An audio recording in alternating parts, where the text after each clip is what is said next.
Bien, muy buenos días nuevamente con cada uno de ustedes, estimados participantes.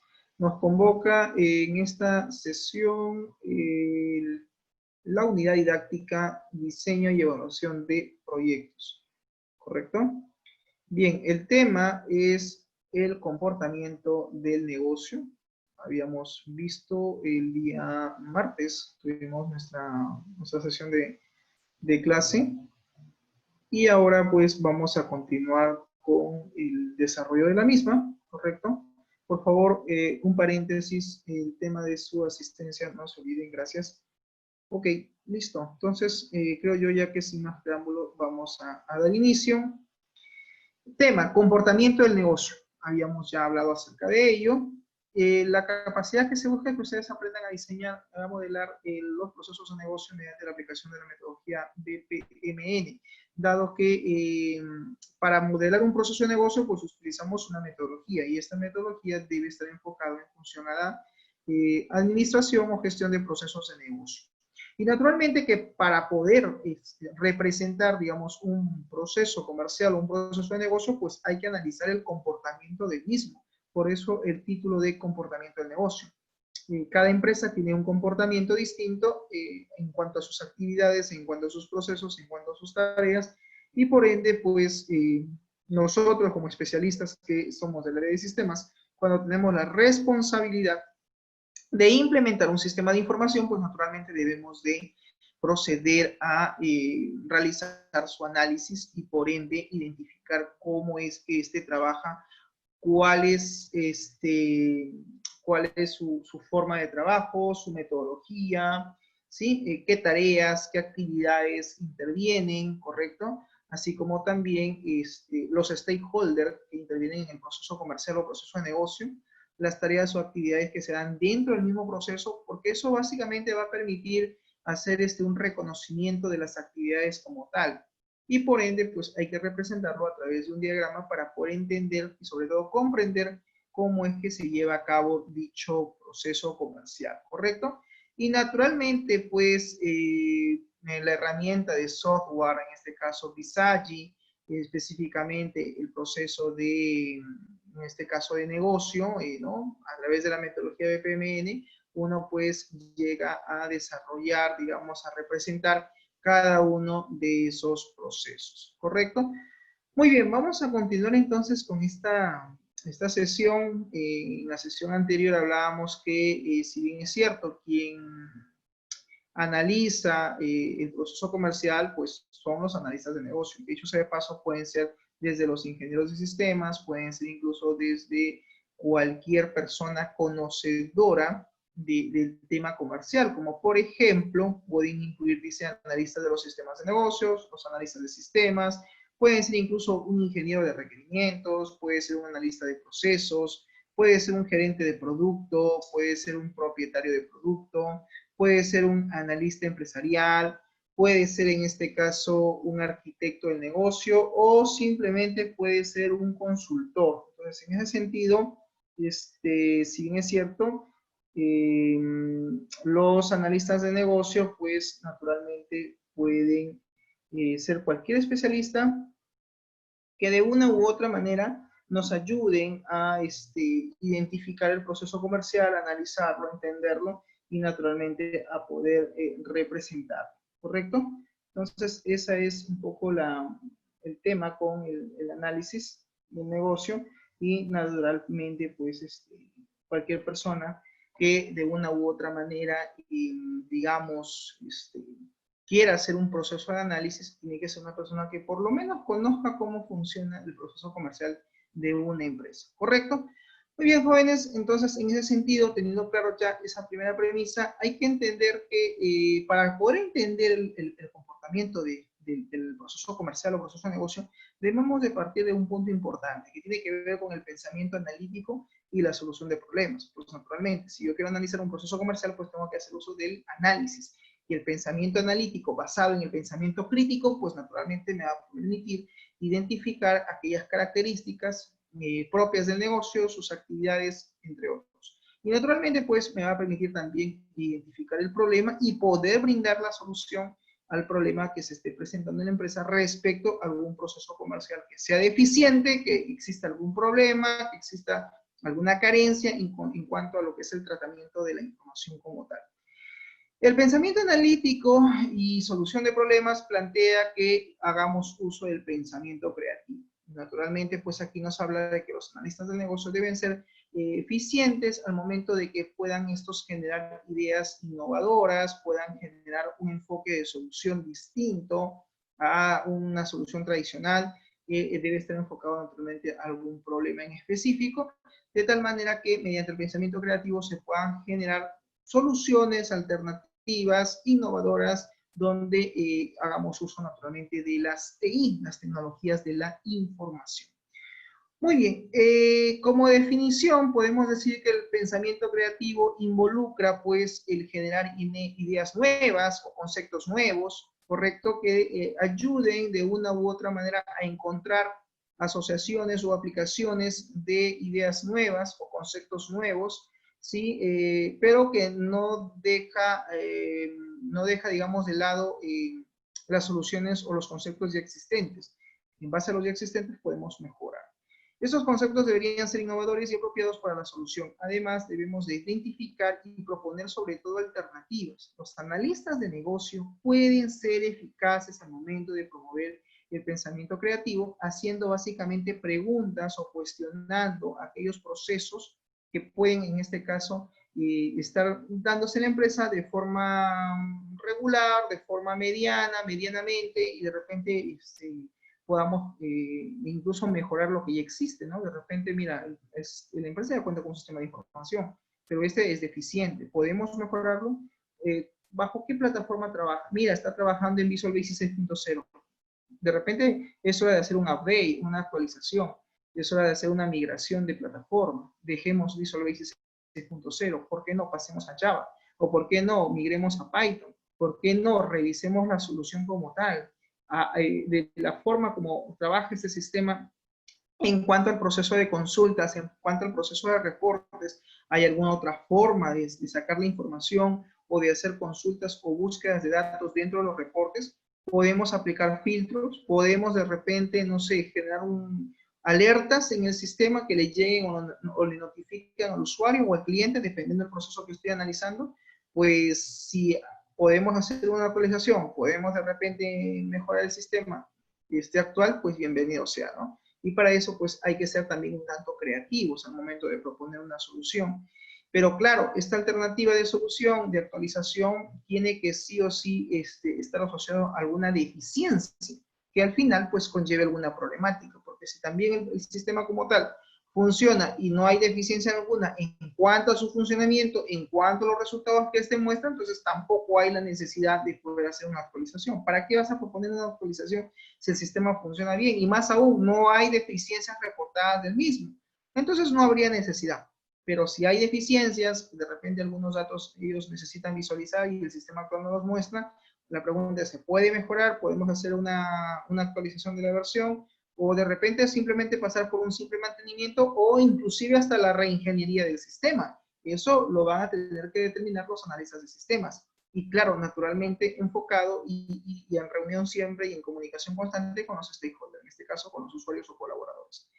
Medidas eficaces. Las medidas de éxito del pensamiento creativo, que generalmente es ese pensamiento que nos, digamos como profesionales, nos impulsa a crear nuevas soluciones tecnológicas basadas en un conjunto de metodologías, de herramientas, de técnicas, herramientas de software, técnicas de programación, técnicas de modelamiento, y obviamente implica pues tener toda una infraestructura y una arquitectura en el sistema. Pues todo esto nace a raíz del análisis que hacemos sobre alguna realidad situacional de una empresa, donde naturalmente como desarrolladores buscamos pues proponer siempre soluciones innovadoras.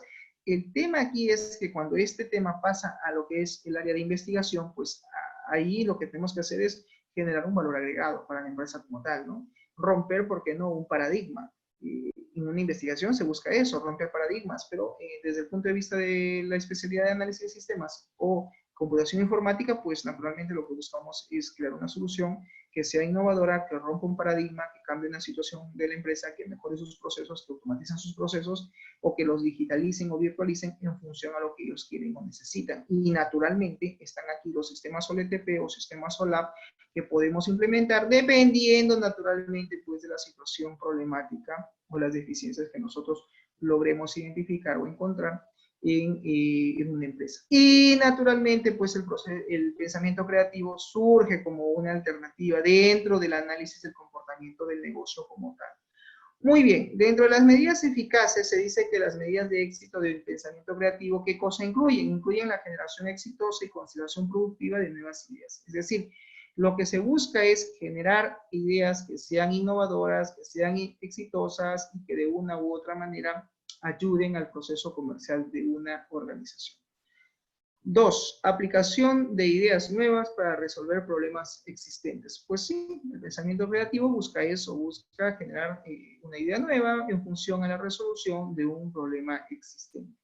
Y también tiene que ver con la disposición o predisposición que pueden tener los stakeholders dentro de la empresa para aceptar este nuevo enfoque. ¿Por qué es importante eso? Porque muchas veces los usuarios, es decir, los empleados que laboran en una empresa, suelen tener cierta resistencia al cambio. Es decir, y es natural porque somos seres humanos. Siempre el cambio a muchos o muchas personas como que les genera cierto temor, ¿no? Y un ejemplo es la forma de educación que hoy en día estamos viviendo aquí en Perú, en nuestro país. Esto de e-learning, esto de aprendizaje a distancia, esto de enseñanza virtual, ya se hablaba desde la época de los años 98, año 99, 2000 en el mundo. Europa, Asia, Norteamérica y en otros países, en este caso países europeos y también asiáticos y también en Norteamérica, como es Canadá y Estados Unidos, ya se hablaba de el e-learning, ya se hablaba del aprendizaje a distancia, ya se hablaba incluso, por ejemplo, de la educación virtual, los famosos MOOCs. Entonces, estos mods que de una u otra manera pues también ayudan al proceso de formación. Los famosos webinars, ¿no? Que hoy en día ya toman cierta relevancia, cierta importancia dentro del contexto en el cual hoy por hoy nos toca vivir a escala mundial. Naturalmente, y en ese sentido, pues cuando hablamos o cuando se hablaba aquí en Perú en el año 2000, 2004, 2005, algunas instituciones, algunas universidades, algunos institutos ya estaban adquiriendo estas TI, estas tecnologías de la información, o TICs, también conocido como tecnologías de la información y comunicación, para la mejora de sus procesos, en este caso de educación, de enseñanza, pues para algunos docentes, incluido también los estudiantes, era un poco difícil, como que no lo miraban con cierto recelo, ¿no? O sea, la educación va a cambiar, dejamos lo presencial por lo virtual. Y surgían una serie de interrogantes, ¿no? Digamos, ¿cuán eficiente es la educación virtual? ¿No? El tema de metodología de enseñanza, el tema de los materiales, el tema también de las actividades. Entonces, es un cambio naturalmente que se va a tener que dar de forma progresiva. Entonces, en este punto importante que hablamos de la disposición, dice acá el concepto de los stakeholders para aceptar nuevos enfoques, lo hago analogía, hago relación con respecto a lo que estoy explicando, porque naturalmente los seres humanos siempre conocen. Implica un change, un cambio, como que somos un poco resistentes al cambio. El cambio siempre asusta. Y naturalmente ese temor, pues hay que ir, digamos, rompiéndolo poco a poco. ¿De qué manera? Pues participando, haciendo praxis, en este caso, cuando ustedes se conectan ahora a la plataforma de Zoom, cuando ustedes envían un foro, una tarea, están rompiendo ese hielo, están aceptando la introducción de una nueva forma de aprendizaje. Entonces, pero claro, tiene que haber una predisposición también, ¿no? O sea, es como también eso también pasa con algunos docentes. Algunos docentes que yo con todo cariño les digo, ¿no? Los dinosaurios, digo, ¿no? ¿Por qué digo así dinosaurios de una forma coloquial? Lo digo así por la experiencia que ellos traen, ¿no? Por sus años de experiencia, porque obviamente conocen el tema, son especialistas, tienen, digamos, una formación, por algo ejercen docencia, y naturalmente tienen mucha experiencia para poder digamos, transmitir a los estudiantes. A nivel profesional, claro está. Y claro, muchos de estos docentes no manejan TICs, no manejan herramientas tecnológicas, plataformas tecnológicas, plataformas virtuales. Y naturalmente, pues siempre hay una resistencia al cambio, ¿no? Yo lo he vivido en nuestro propio instituto, ¿no? De docentes de otras, colegas de otra especialidad, que al inicio estábamos un poco así, ¿no? Decían, ¿dónde está la cámara, no? ¿Dónde apago esto? Porque claro, es una nueva forma de interacción. Es complicado, es difícil, es verdad. El tema también de la máquina, el tema del ancho de banda, el tema de tu proveedor de internet. O sea, son muchas cosas que hay que considerar para un cambio real, ¿no? Y efectivo. Entonces, aquí tiene que haber una predisposición. Aquel docente que dice, yo no voy a utilizar esta plataforma, no utilizo, pues no hay una predisposición y por lo tanto es probable que no llegue al estudiante como debe de ser, porque obviamente no hay una predisposición.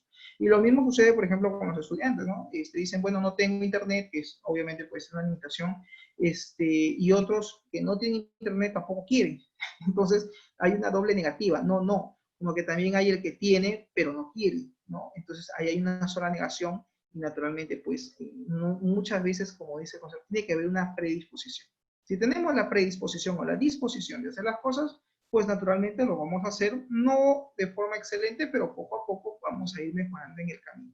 En este punto, el proceso creativo justamente dice, ¿no? Aparte de que nosotros, como especialistas, tenemos que generar soluciones innovadoras o soluciones exitosas en función a la producción de ideas nuevas que deben estar enfocados a un planteamiento del problema donde existe naturalmente una serie de deficiencias dentro de la empresa u organización, pues naturalmente que debe estar enfocado a sus procesos comerciales o procesos de negocio, llámense proceso de ventas, facturación, logística, emisión de planilla de pago, boletas de pago, contratación de personal, proceso de control de asistencia, proceso de logística, proceso de control de almacén, en fin, hay una serie de procesos comerciales que maneja una empresa. Naturalmente también depende del rubro comercial de la misma. Yo no puedo pretender comparar el business process, el proceso de negocio de una empresa que vende carros, que vende automóviles, con una empresa, por ejemplo, que fabrica zapatillas o con una empresa de repente del área textil que fabrica prendas de vestir. Naturalmente, el rubro económico, el cliente, sus clientes son distintos segmentos de mercado, están orientados a distintos nichos de mercados y sus clientes naturalmente van a variar, no son los mismos. Y por ende, sus procesos comerciales también varían. Su proceso de logística, de abastecimiento de almacén también varía, ¿correcto? Y la información que maneja naturalmente también es distinta, también varía. Entonces, en ese sentido, hay que saber identificar cuáles son las deficiencias que existen dentro de una empresa a nivel comercial. Ojo, cuando yo digo planteamiento del problema, descripción del problema, identificación de problemas, no estoy hablando de los problemas que puedan existir dentro de los colaboradores, ¿ah? No que la secretaria no se lleva bien con el chofer o el chofer con la secretaria o el empleado de repente no se lleva bien el de ventas con el de logística o el contador no se lleva bien de repente con el de compras. No estoy hablando de ese tipo de problemas, estamos hablando de problemas dentro del proceso comercial, deficiencias que puedan existir. Los otros tipos de problemas dejémoslo para otras especialidades. Nuestra especialidad es informática, es ingeniería de sistemas, es computación y por lo tanto, pues las soluciones que nosotros vamos a plantear tienen que estar asociados al uso de las tecnologías, ¿correcto? Si hay problemas de gestión, si hay problemas de coordinación, dejémoslo eso para el área de administración. Para eso están los licenciados en administración de empresas, están los magísteres en administración de empresas, están los doctorados o los MBA que hacen en gestión, en este caso, o administración a nivel de empresa, a nivel de corporación, gestión pública, etc., ¿no? Entonces, obviamente, pues ese es otro tipo de deficiencias, son otro tipo de problemas. Siempre nosotros tenemos que enfocarnos en los procesos comerciales porque justamente en los procesos de negocio de una empresa es donde nosotros vamos a dar el apoyo, el soporte tecnológico con la nueva infraestructura tecnológica o plataforma tecnológica que nosotros recomendemos a dicha empresa, ¿no? Desde la implementación de una aplicación de escritorio, un software de escritorio, hasta la implementación de un website o sitio web o aplicación web, hasta el desarrollo de una aplicación móvil o también conocido como las app móviles.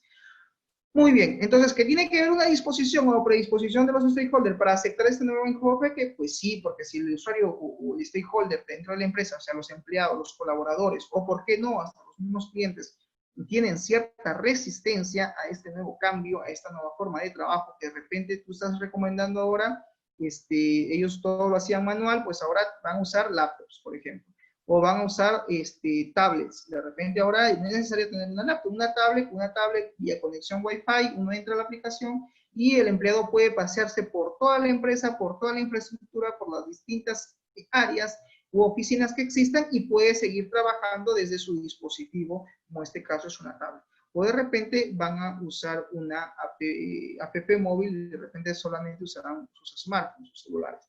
Eso también va a depender del tipo de solución que implementemos y qué es lo que recomendamos nosotros como especialistas que a nivel de hardware, a nivel de equipos que la empresa utilice para pues, que tenga un mejor desenvolvimiento dentro de sus procesos.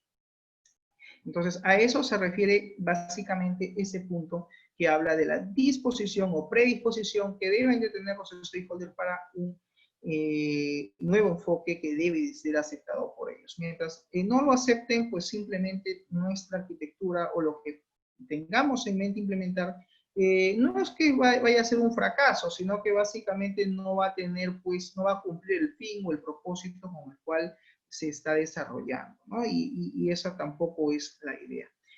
Muy bien, el siguiente punto tiene que ver con básicamente el tema de la toma de decisiones, ¿sí? ¿Qué cosa es tomar decisiones? ¿Alguien me puede explicar qué cosa es la toma de decisiones? ¿En qué consiste el proceso de toma de decisiones? Si hay alguien que tiene la idea, la respuesta puede participar habilitando su micro o de repente por el chat, no sé. De repente Santos se anima a hacerlo, ¿por qué no Lucero? Lucero ya la tengo registrada, o por qué no Jerónimo, o Trujillo, o Cano de repente que está por ahí. ¿Alguien me puede decir en qué consiste el proceso de toma de decisiones? ¿Ideas?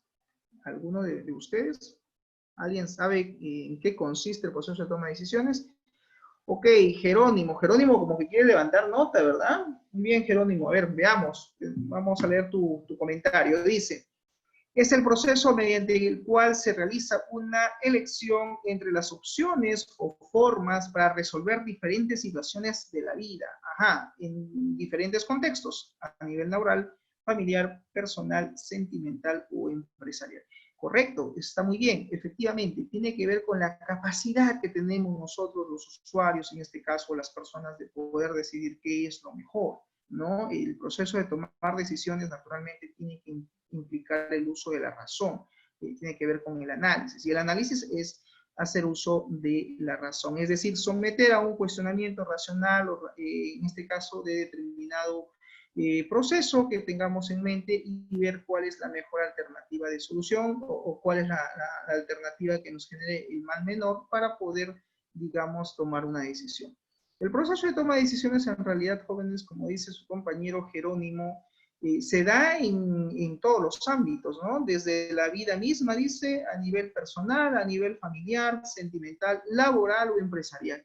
Pues sí, y obviamente estamos hablando de curso de diseño y evaluación de proyectos. Imagínate tú, ¿no? En un proyecto se toman decisiones, claro que sí, a cada momento, a cada instante, el jefe de proyecto, el project management tiene que tomar decisiones desde el estudio de factibilidad del proyecto, desde analizar los requerimientos, desde incluso ver de qué forma elabora la solución informática, incluso hasta el diseño de un prototipo, de una interfaz, de un formulario web o de un formulario de escritorio. Implica que analicemos y que propongamos alternativas, y de las alternativas que nosotros mismos podamos tener o elaborar o digamos seleccionar, pues de las que tengamos dentro de ese abanico de opciones, pues naturalmente tenemos que evaluar cuál es la mejor, cuál se ajusta a las necesidades, en este caso de la empresa, o a las necesidades del usuario, del stakeholder, y finalmente pues tendrá que evaluar y tomar una decisión. Entonces, la toma de decisiones tiene que ver con eso, con la capacidad de analizar y evaluar y ver cuál es la mejor alternativa frente a un escenario que puede ser un escenario siempre llenamente de elección o un escenario de tipo problema para poder solucionarlo, y naturalmente pues hay que hacer uso del análisis, el uso de la razón para poder pues naturalmente digamos poder discernir cuál es la mejor alternativa y tomamos una decisión. En este caso, pues en una empresa, naturalmente, la gerencia tiene que tomar decisiones a cada momento, a cada instante, pero estas decisiones son a nivel estratégica, mientras que los colaboradores toman decisiones a nivel operativo, porque naturalmente toman una decisión en función a la información que manejan dentro del proceso comercial en el cual ellos interrelacionan. El propósito del proceso de toma de decisiones dice lo siguiente: el analista de negocio debe ser eficaz en entender los criterios involucrados, en tomar una decisión, en generar decisiones y en ayudar a otros, dice, en la toma de las mejores decisiones. Claro, pues el proceso de toma de decisiones está a cargo del analista de negocio y él debe tener la capacidad de poder entender, ¿no?, en este caso, el problema, la situación en la cual él se está viendo involucrado, y obviamente pues tomar una decisión de tal manera que genere pues también los otros empleados o colaboradores en apoyarlo en la decisión que está tomando, ¿no? Como definición dice lo siguiente: se requiere una decisión siempre que sea necesario seleccionar una alternativa o enfoque entre dos o más opciones. Entonces, conclusión: la toma de decisiones implica tener opciones. Si no tenemos opciones, no tenemos alternativas digamos, a seleccionar o evaluar, pues no tenemos, digamos, un mejor criterio que de repente tomar la que esté presente, ¿no? Lo mejor para tomar una decisión es tener alternativas, ¿no? Alternativas múltiples y evaluar cada una de ellas para ver cuál es la que más conviene implementar, en este caso, dentro de la empresa. ¿Correcto? Muy bien, el análisis de negocio dice, incluye también reunir información relevante para la decisión, desglosando la información relevante a la decisión, haciendo comparaciones y adoptando soluciones de compromiso entre opciones similares y diferentes, identificando la opción más deseable. Un tema importante, dice, el analista de negocio debe estar en conocimiento de los problemas que impiden una toma de decisión exitosa. Ojo con este punto, por algo le he puesto en negrita. Entonces, dice acá que el analista de negocio debe estar en conocimiento de los problemas o del problema que van a impedir, pues, tomar una decisión acertada, correcta o exitosa. Claro, o sea, acá lo que nos quiere dar a entender en este párrafo es básicamente que si tú eres analista de sistemas o eres un analista de repente en este caso, eres un ingeniero de sistemas o eres un técnico de sistemas, un desarrollador, un programador, pues en algún momento tú, digamos, asumir el rol de analista del negocio, pues sí, claro que sí, porque se supone que para hacer un sistema, pues tengo que entender el negocio, sino cómo lo sistematizo. Tengo que entender y comprender cómo funciona el proceso comercial de la empresa, el proceso de ventas, facturación, compras, logística. Yo no podría implementar un sistema, por ejemplo, de emisión de planilla de pago en una empresa si no tengo ni la más remota idea de cómo funciona una planilla o cómo se elabora una planilla, qué cálculos tengo que realizar dentro de la planilla de pago, en qué momento otorgo la CTS, en qué momento calculo lo que es el SCTR, el Seguro Compensatorio de Trabajo de Riesgo, y en qué momento se autoriza el pago de la compensación de tiempo de servicio, cuánto es el cálculo que tengo que realizar por el tema de una AFP, qué valores o qué porcentajes se dosifican dentro de la planilla, cuáles son los criterios que yo debo de aplicar para poder hacer ese cálculo en función a cada AFP. Recuerda que cada AFP tiene un porcentaje de cobro por lo que es el tema de retenciones. También está, por ejemplo, el tema de las aportaciones, ¿correcto? Porque a un empleado también se le tiene que pagar sus aportaciones. Se le descuentan las retenciones y se les paga las aportaciones. Lo mismo también sucede con el empleado, si es que está en qué régimen laboral está en el régimen de cuarta categoría, quinta categoría. Entonces eso también tengo que evaluarlo. ¿Cómo hago ese cálculo? Pues ¿quién mejor que los contadores o en este caso el contador de la empresa o el asistente contable, el encargado de hacer la planilla, que debe ser la persona más idónea que me explique cómo funciona dicho proceso, para luego yo llevarlo al proceso de sistematización, para yo luego crear el algoritmo o los algoritmos necesarios para llevar a cabo esos cálculos. ¿Cómo lo voy a realizar? Lo va a hacer la aplicación de escritorio, lo va a hacer la aplicación web o lo manejo dentro del servidor a través de un store procedure, procedimiento almacenado que puede ser ejecutado dentro de la misma base de datos, que sería en realidad lo ideal, que todos esos cálculos no lo haga la aplicación, sino se haga en el lado servidor, específicamente dentro de la base de datos para ser mucho más puntual dentro de un procedimiento almacenado que puedo implementar dentro de ese gestor relacional que vamos a usar. Llámese Oracle, llámese SQL Server, llámese MySQL, llámese Postgre, etcétera, etcétera.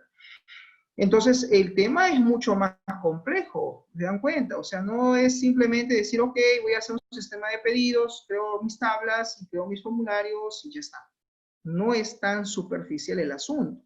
Tengo que también analizar qué hay detrás del proceso de negocio, qué otras deficiencias existen, este proceso comercial que yo pretendo sistematizar, con qué otro proceso guarda relación, existe un intercambio de información entre el proceso A y el proceso B, si es así, cómo se va a llevar a cabo, de qué manera se realiza, qué usuarios o qué stakeholders van a tener acceso, por ejemplo, al sistema, cuál va a ser los niveles de acceso, van a existir perfiles de usuario, cómo voy a manejar los usuarios, existe el proceso de recuperación de contraseña, van a existir bloqueos de cuentas de usuario, en qué caso bloqueo los usuarios, en qué situación, debo llevar un registro o una observación del bloqueo de usuario, cómo voy a manejar el tema de perfiles, cómo voy a manejar el tema de opciones dentro de la aplicación web o móvil, qué opciones debo mostrar a qué usuario en función a qué perfil y en función a qué rol de usuario es el que le voy a asignar. Entonces la cosa es, como digo, muy compleja. No es tan sencillo. Hacer un sistema de información no se hace en un mes. Probablemente nos tome unos 90, 120 días, 3, 4, hasta 5 meses. Pero el tema aquí es entender el proceso comercial, entender también la solución informática que vamos a desarrollar, ¿correcto? ¿Qué otros procesos forman parte de ese sistema y qué procesos no? ¿Correcto? Entonces, ojo, eso solamente no incluso por ejemplo, no estoy haciendo mención el tema de la seguridad informática, por ejemplo. ¿Y cómo vamos a manejar el tema de la auditoría y seguridad informática? ¿No? ¿Cuáles son los puntos vulnerables del sistema? ¿Me dejo entender? ¿Qué medidas de seguridad voy a aplicar sobre mi software, sobre mi aplicación web, móvil? ¿Y qué hay con el tema del SQL Injection o inserción SQL? ¿Correcto? ¿Y cómo manejo el tema de ataques remotos al servidor? El tema de puertos. Entonces, el asunto es muy complejo, jóvenes. Y naturalmente, pues en el desarrollo de un sistema de información intervienen no uno, sino intervienen varios especialistas. O sea, no creas tú que tú lo vas a hacer todo. Eso es imposible. Imposible, una persona puede hacer todo, ¿no? Por eso existen especialistas. Hay gente que dice, no, profesor, yo no programo, yo soy analista de sistemas. Ok, él debe ser una persona con un sentido crítico, racional, muy desarrollado, es una persona que tiene que tener visión holística, que tiene que ser una persona porque tiene también apertura de pensamiento, que puede también manejar pues, ciertos criterios, que debe de conocer de metodologías, que debe de conocer de metodologías de desarrollo de software tradicional, ágil, y ojo que las metodologías de desarrollo tradicional ágiles hay varias, desde Scrum, Lean, Crystal, etcétera, etcétera. Entonces hay un montón de metodologías. Tiene que ser una persona que también conozca de herramientas de software, o sea, no de repente a un nivel experto, pero por lo menos que sepa usar un Erwin Data Modeler, que sepa usar de repente un Delphi, un Oracle, un MySQL, un SQL Server, ¿correcto? Porque en algún momento también va a tener que ese análisis, ese diseño, llevarlo a la realidad, es decir, a su implementación. Y naturalmente, cuando hablamos del uso de herramientas, pues estamos hablando de los programas, ¿no? Desde Rational Rows, desde Visage, etcétera, etcétera. Herramientas tecnológicas que ayuden a su desarrollo de modelos, de prototipos, de interfaces, porque eso en realidad lo hace el analista de sistemas. Como que también van a haber personas que digan, bueno, no, yo me voy a dedicar a ser un desarrollador. Entonces, tú como desarrollador, en algo te tendrás que especializar, ¿no? La pregunta es, ¿qué lenguajes de programación manejas? ¿Manejas solo Java? ¿Manejas C#? ¿Manejas Visual Basic.net? ¿Manejas PHP? ¿Manejas Python? Fox Pro? C++? Power Builder, en fin, Delphi, etcétera, etcétera, etcétera. Porque si hablamos de lenguajes de programación, pues hay muchos, ¿no? Yo tengo algunos ex estudiantes, ex alumnos que me dicen, no, profesor, yo me he especializado en tecnología Microsoft, específicamente en Visual Studio. Ok, me ha dicho de una forma muy ilustrativa que no sabe Java, que no sabe Python, que solamente maneja C# y Visual Basic. Que es válido, pero que sí, para vos especialista. Entonces, eso es un poco también la reflexión. Y claro, cuando hablábamos de la auditoría y la seguridad informática, pues también tiene que haber dentro del staff de profesionales que van a tener a cargo de desarrollar todo un sistema, gente especialista en el tema de hacking o técnicas de hacking, ¿no? Una persona que maneje auditoría, que maneje pues ciertas herramientas de hackeo, que sepa también, por ejemplo, implementar medidas de seguridad, ¿sí? Y pues aquí entra de cajón el tema de las normas ISO, las famosas ISO 27000, 27001, que pues son unos tratados que nos indican o nos dicen que debemos de implementar, por ejemplo, ciertas políticas o normas dentro de la empresa para salvaguardar su información. Acuérdense que una empresa maneja información no solo de forma digital, sino incluso también de forma física. ¿Correcto? Entonces, ya ese es un tema aparte que lo van a ver en el sexto semestre, que tiene que ver con auditoría y seguridad informática, así como la gestión de servicios tecnológicos, ¿no? Eso ya es otro tema aparte, pero que cuando uno desarrolla naturalmente un sistema de información, pues tiene que considerar también esos puntos dentro del desarrollo del sistema, ¿no? Entonces, conclusión, no solamente interviene el desarrollador o programador de sistemas. En un sistema real, jóvenes, interviene todo un staff de profesionales.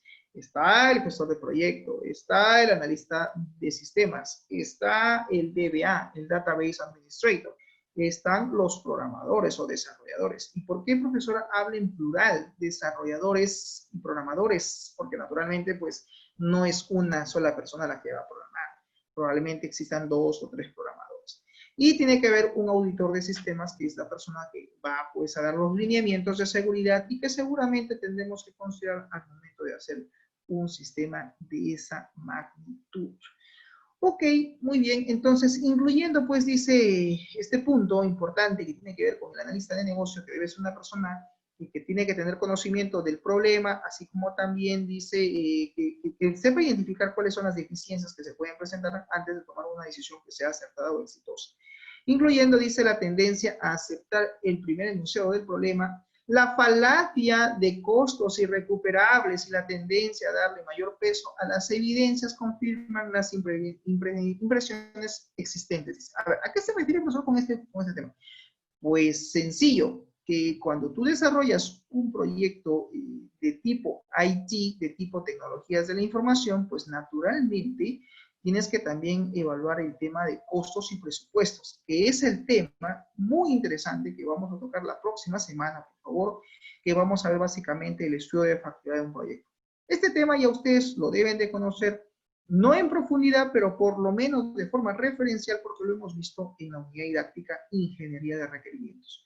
Entonces, si tú te das cuenta, este curso es como una ampliación que está más básicamente en lo que es el análisis de la empresa, del proyecto, y finalmente aterrizamos con la documentación del mismo.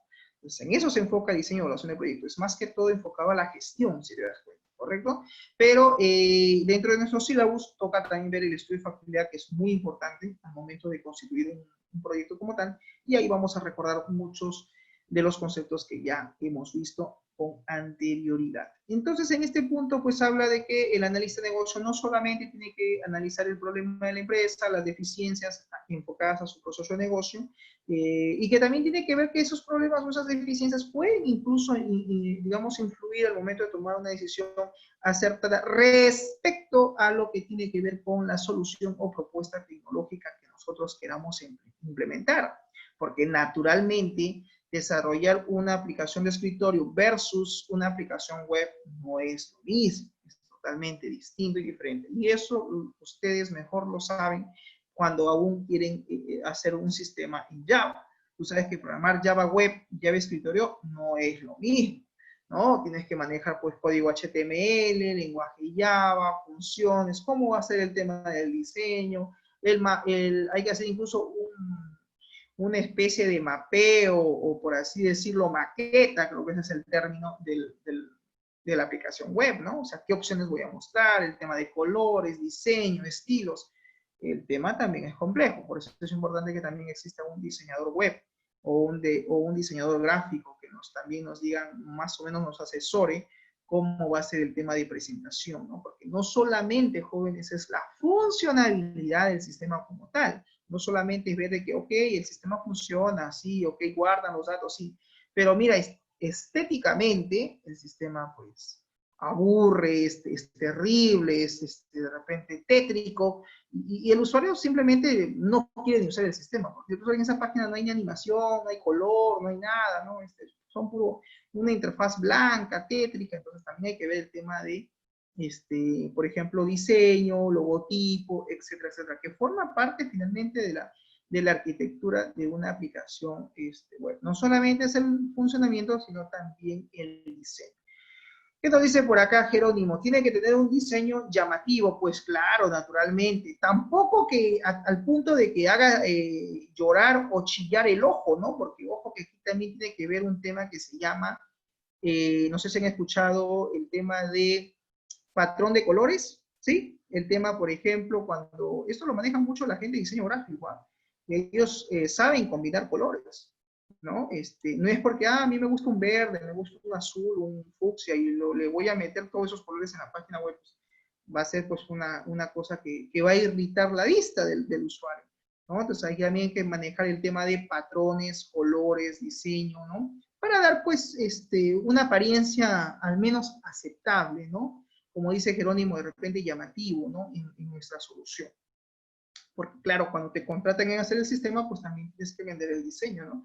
Ahora la pregunta del profesor, ¿necesito realmente, yo, programador, saber un poquito de diseño gráfico? Claro, ¿por qué no? Si ya eres desarrollador, ya programas vía web, ¿por qué no te llevas un cursito de diseño gráfico, ¿no? Donde puedas de repente tú mismo crear tus logotipos, hacer fusiones, efectos, filtros, crear imágenes de fondo, unos botones muy bien interactivos, con efectos, ¿por qué no?, de Flash, ActionScript, ya estamos hablando de diseño web, y por qué no complementar eso para que estéticamente tu página se crea de una forma, digamos, adecuada, presentiva, digamos, adecuada o con una percepción pues aceptable por el usuario, ¿no? Ya, como diría pues Jerónimo, un diseño llamativo, ¿no? Llamativo pero en el buen sentido, ¿no? Porque también puede haber un diseño, una combinación de colores terrible que definitivamente pues, sea rechazado por el usuario, ¿no?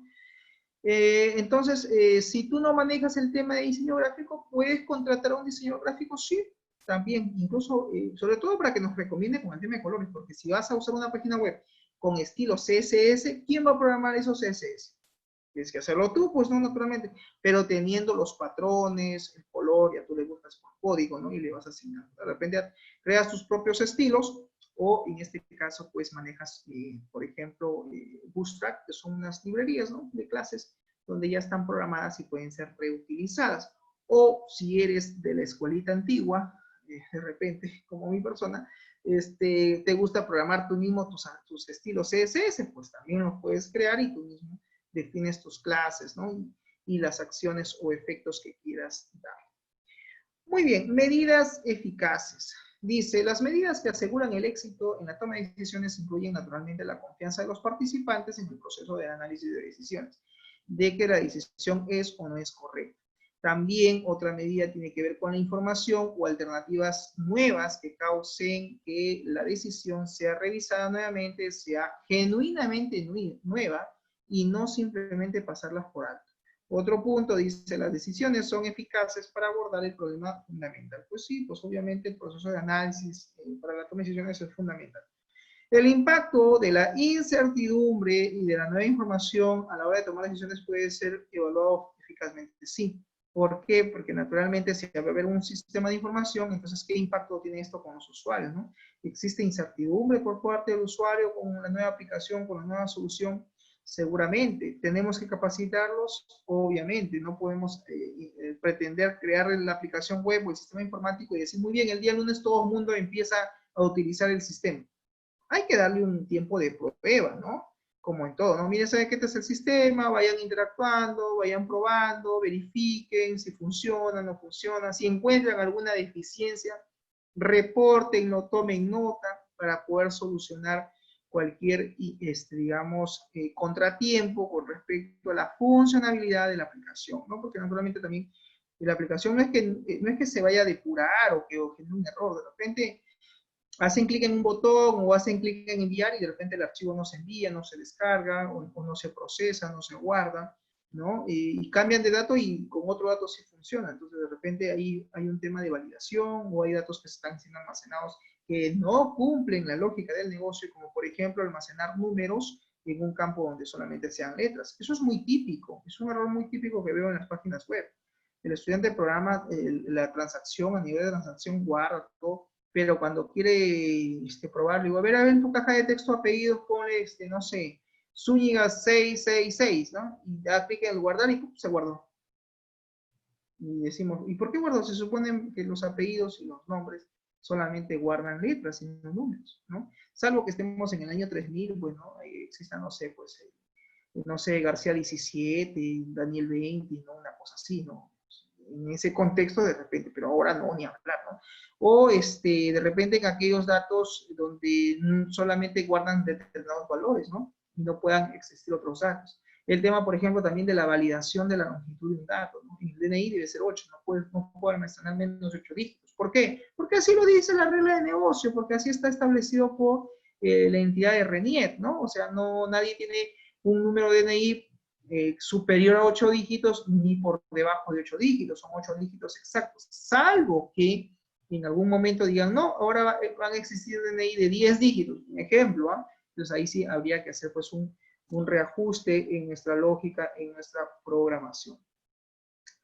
El otro punto tiene que ver con el aprendizaje, ¿no? El analista de negocio debe ser eficiente en el aprendizaje acerca de dominios de negocio. Eso es importante, entender y conocer el proceso de negocio de una empresa, de cómo funciona y luego traducir, dice, ese aprendizaje en un entendimiento que beneficie finalmente a la empresa.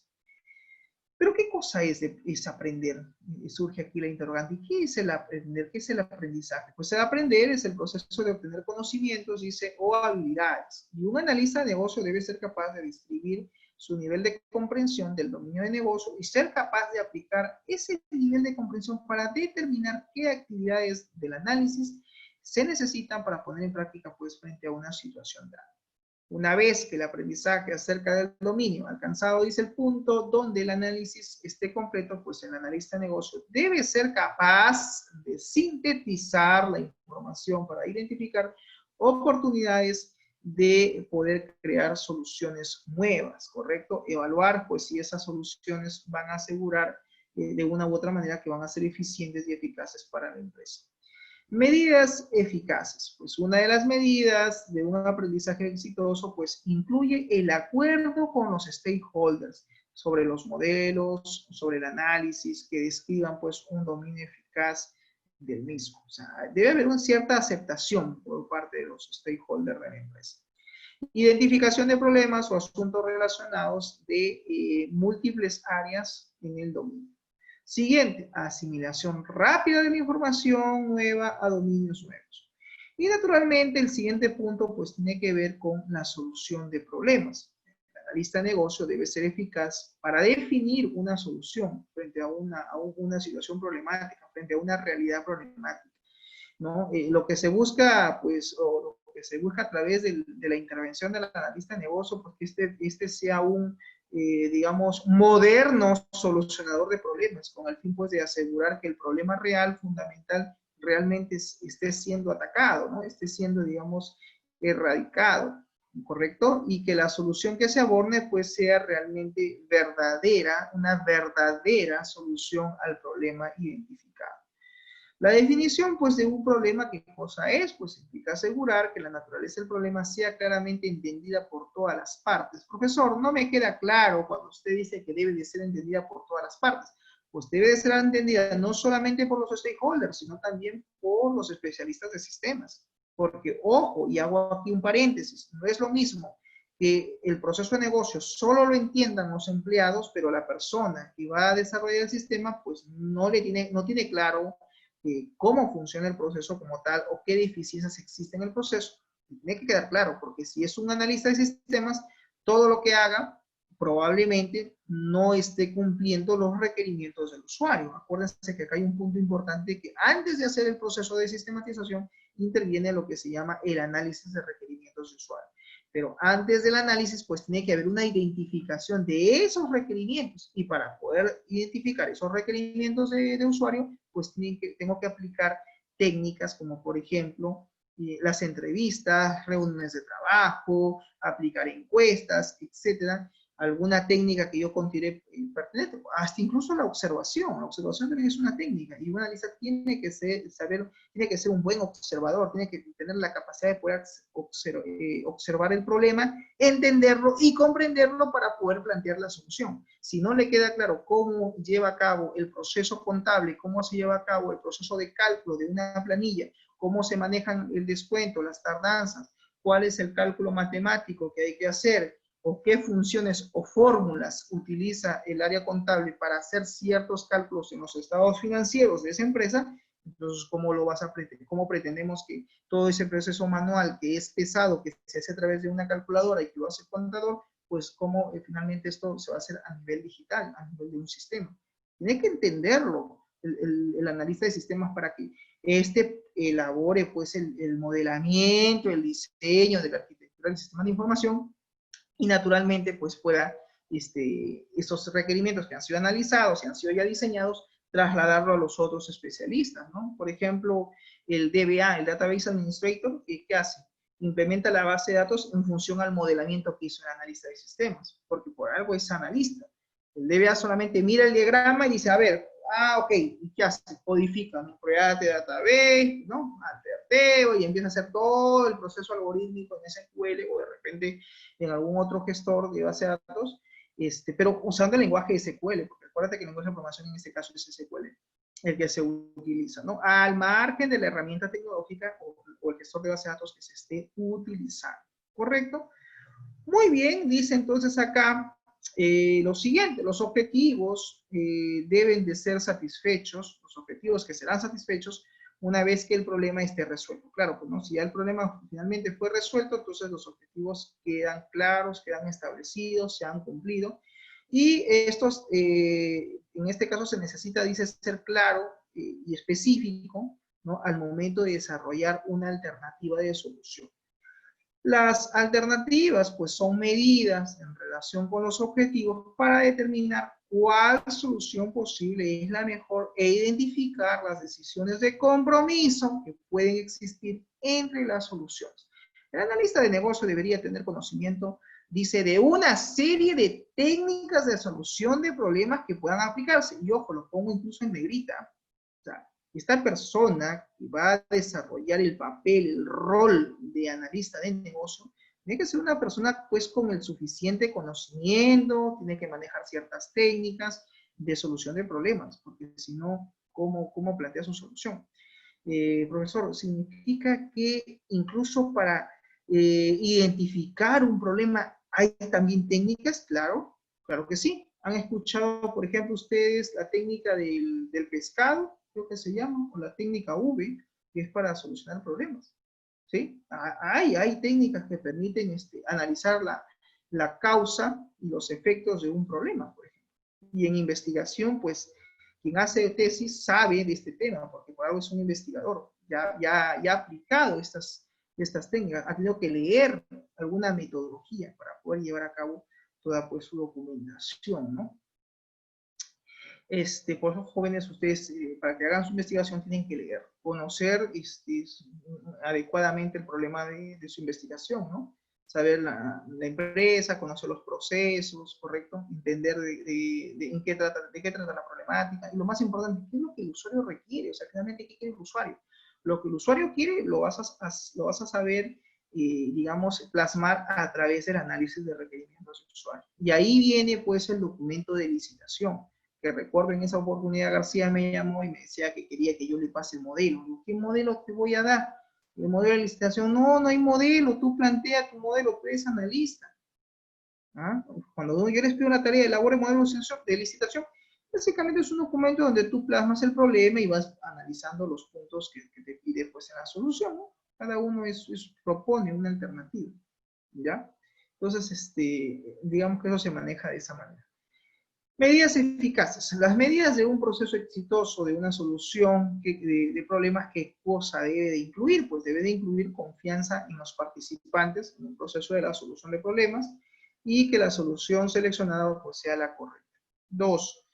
Opciones nuevas de solución pueden ser evaluadas eficazmente usando el marco de solución de problemas, así como también las soluciones seleccionadas satisfacen los objetivos definidos y solucionan el problema fundamental. El proceso de solución de problemas evita tomar decisiones de acuerdo a nociones preconcebidas, políticas de la organización u otro tipo de problemas que puedan llevar a la selección de una solución por debajo del óptimo. Ajá, este punto es importante. ¿A qué hace referencia? Que significa que la persona que plantea la solución tiene que ser una persona pues que evite caer en conflicto de intereses. Ojo con este punto. Ya ha pasado y he visto muchas veces que a veces en la empresa hay conflicto de intereses. Y hay que evitar también eso, ¿no? La solución que tú brindes pues debe de ser acorde a la realidad, acorde a lo que necesita el usuario, acorde a sus requerimientos y que lo que estamos sistematizando pues cumpla ese fin, ese propósito, ¿no? Cuidado con caer en este caso en hacer el sistema frente a una idea ya preconcebida por otro usuario y que de una u otra manera pues no esté acorde a lo que se necesita o requiere. Y finalmente entramos al punto que tiene que ver con el pensamiento sistémico, ¿correcto? El analista de negocio debe ser eficiente en comprender cómo las personas, los procesos y la tecnología dentro de la empresa van a interactuar en relación y en relación básicamente a los patrones que se quieren crear con un sistema, de un sistema como un todo. Acá hay un punto importante. Lo que pasa es que el pensamiento sistémico, jóvenes, nos dice que debemos ver el sistema de forma holística y no de forma particular. Por eso se dice que quien aplica el pensamiento sistémico como tal tiene que ver el problema, tiene que ver la empresa como un todo y no por partes, ¿no? Y yo me acuerdo que en la educación presencial, cuando estábamos, yo les decía siempre a los alumnos, ¿no? Díganme cuál es la diferencia, jóvenes, entre un ingeniero de sistema versus un técnico, ¿no? Los chicos se quedaban pensando, porque ambos han estudiado, ambos tienen conocimientos, ambos tienen experiencia, pero no son iguales. Hay algo que los va a diferenciar uno del otro, ¿correcto? Pues es simple. El técnico es especialista, por eso se llama técnico, es especialista en algo que conoce, que domina y para el cual lo han formado.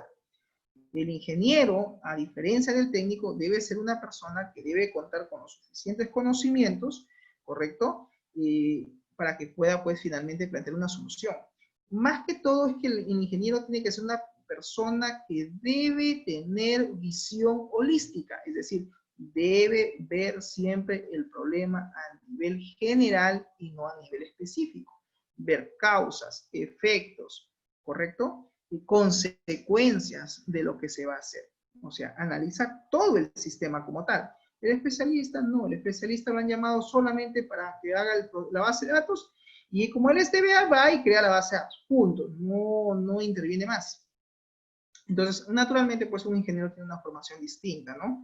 Ahí, pues, tiene que conocer de modelos matemáticos, tiene también, pues, que leer bastantes libros de ingeniería de sistemas, metodologías, etcétera, etcétera. Entonces, acá nos habla, pues, ¿no? Que el analista de negocio, pues, debe ser una persona capaz, eficiente, de entender a los stakeholders, de entender los procesos en la empresa, de conocer, porque también tiene que conocer, ¿no? Sobre las diferentes tecnologías que existen en el mercado, herramientas de software, ¿por qué no? También de hardware, de dispositivos, etcétera. Y tiene que analizar a la empresa cómo es que todos estos recursos van a interactuar en relación al sistema, el cual debe ser creado como un todo.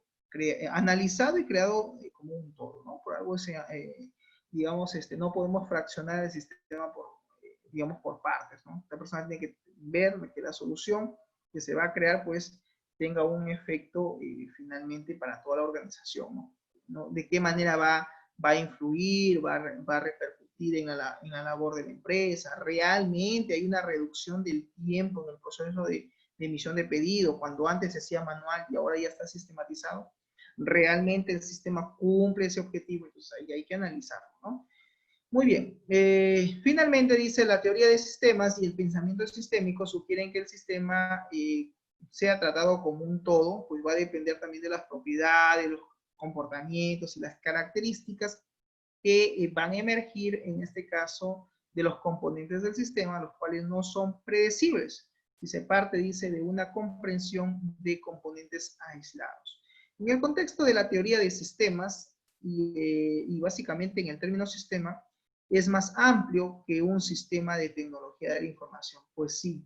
¿Alguien recuerda, por ejemplo, la TGS, la Teoría General de Sistemas? ¿Alguien sabe quién es el autor, por ejemplo, de la TGS? ¿Quién es el autor de la Teoría General de Sistemas? Eso lo vimos en Ingeniería de Requerimientos, cuando hablábamos de la definición de los sistemas de información. ¿Alguien recuerda quién es ese autor que propone, pues, esta teoría? Donde dice, pues, ¿no?, que debemos de ver al sistema siempre como un todo, ¿no? Con visión holística, ¿no? Y también hay que entender que en un sistema, pues, los procesos a sistematizar o que interactúan entre ellos, debe de haber siempre sinergia y no entropía. Exacto, Jerónimo, muy bien, ahí por el chat. Es Ludwig von Bertalanffy, no se olviden, ¿ya? Ludwig von Bertalanffy, no es Bertalanffy, ¿ah? Es Bertalanffy, por cuidado con ahí con cambiar el nombre.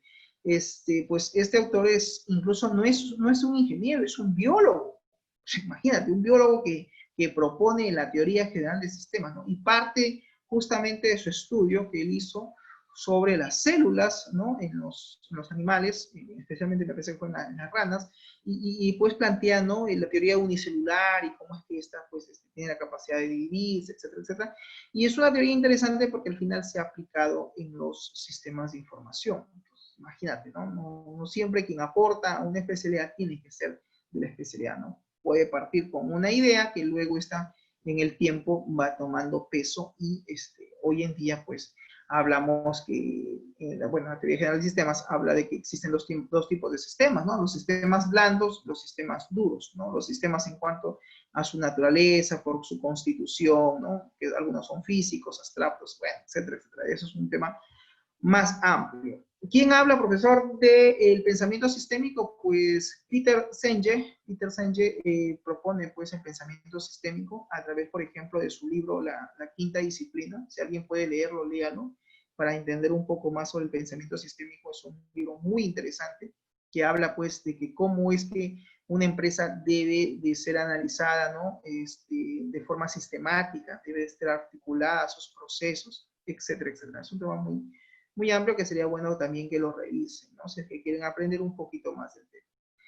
Así como, por ejemplo, también está, pues, el autor Michael Porter, ¿no? Michael Porter aporta también, por ejemplo, para las empresas, ¿no? Él habla, por ejemplo, de los tipos de empresa, habla también de los tipos de clientes, ¿no?, que existe, incluso hace una clasificación incluso de ello, y que cuando hablamos, pues, de análisis corporativo o análisis de una empresa, pues aplicamos también esta teoría, ¿no?, de este autor. Y, en fin, hay otros autores también que hacen sus aportes.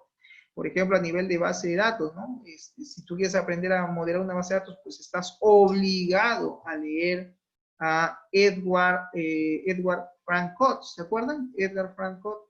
Edward Frankot es quien propone, pues, la teoría del modelo relacional, ¿no? Y que años más tarde, en este caso, Peter Chain, es quien básicamente también aporta con el proceso de normalización de una base de datos, ¿no? Bueno, en fin, hay muchos autores, siempre uno que otro queda guardado en nuestra mente porque sí o sí tenemos que leerlo, y más aún aquellos que intentan estudiar ingeniería de sistemas, pues tienen que por lo menos conocer ciertas definiciones, ciertas teorías, ciertos conceptos, que es parte al final va a ser parte de la palabra es bagaje cultural, ese es el término, la palabrita. Ok, muy bien, jóvenes, entonces creo que está el material en la plataforma, revísenlo, ¿sí? Y eso es lo único que les pido. Y voy a terminar con esta parte, con esto ya finalizo, que tiene que ver con las características del comportamiento, ¿no? O sea, si bien es cierto el tema es comportamiento del negocio, y que obviamente hemos hablado de varios puntos, pues otro de ellos es que quien analiza el negocio tiene que ser una persona que tenga ética, un tema poco ya olvidado en algunos, no en todos, en nuestros tiempos. La ética profesional es fundamental, más aún cuando tenemos que hacer pues algún discernimiento, algún análisis de nuestra información, ¿no? Por ejemplo, ¿no? En el caso de los jueces, en el caso, por ejemplo, de los profesionales, incluso también el personal de salud, ¿no? Si ellos están comprometidos a actuar dentro de la ética profesional, incluso también hasta los ingenieros de sistemas, todos en realidad debemos de tener ética profesional. Bueno, vamos a ver qué nos dice el concepto. Dice, un analista de negocio debe ser capaz de comportarse éticamente con el fin de ganarse la confianza y el respeto de los stakeholders y ser capaz de reconocer cuando un requerimiento o solución solución propuesto pues puede presentar ciertas dificultades éticas, ¿no? ¿Alguien vio la película, por ejemplo, Los hombres que estafaron América? Del caso Enron Corporation. A ver, lo apunten aquí. Es un tema muy interesante. Si pueden, vean. Está en YouTube. Ahí lo voy a apuntar. Enron Corporation. En español se llama Los hombres que estafaron América. Estafaron un ratito a América. Ahí está.